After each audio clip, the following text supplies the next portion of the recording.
అందరికీ good morning. ఈరోజు అంతర్జాతీయ మాతృ దినోత్సవ దినం. మన మొదటి గురువు అమ్మ. మన పుట్టినప్పుడు మొదలైనటువంటి చదువు మనం చనిపోయేంత వరకు మనతోనే ఉంటుంది, మనతోనే పోతుంది మన చదువు. అందరూ గుర్తుంచుకోవాల్సింది మాత్రం మన మొదటి గురువు అమ్మ అని గుర్తుంచుకోవాలి.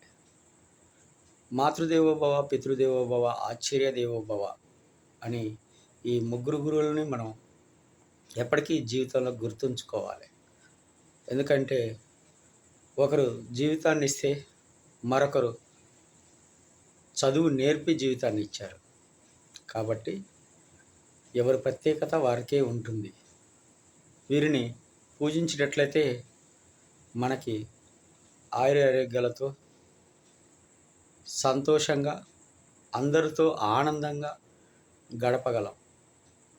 కాబట్టి వృద్ధాప్యంలో ఉన్నటువంటి తల్లిదండ్రుల్ని వారిని ఆదరించండి, ప్రేమించండి, మీ యొక్క ప్రేమను చూపించండి. ఆ తల్లిదండ్రులకి ఒక ధైర్యం అనేది వస్తుంది. ఈరోజు మాతృదేవో భవ అని మనం అనుకున్నాం కదా. మాతృమూర్తికి మనం ఎంత ఇచ్చినా ఆమె రుణం తీర్చుకోలేనిది. ఈరోజు మనకంటూ ఒక జన్మ ఉంది అంటే అది అమ్మ ఇచ్చిన జన్మనే.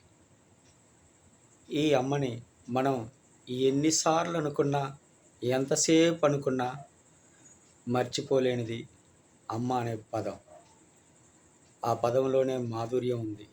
ఆ పదంలోనే ఎంతో ఆప్యాయత ఉంది, ఎంతో ప్రేమ ఉంది.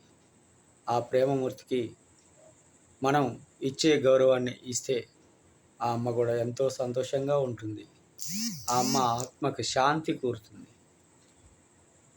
కుటుంబంలో శాంతి సమాధానం కూడా ఉంటుంది. కాబట్టి మన మొదటి గురువు అమ్మ మన జీవితంలో మరిచిపోకూడదు. కాబట్టి మనం మన యొక్క ప్రతి ప్రయత్నంలో అమ్మని గుర్తు చేసుకుంటూ మన ప్రయాణాన్ని కొనసాగిద్దాం. జై హింద్.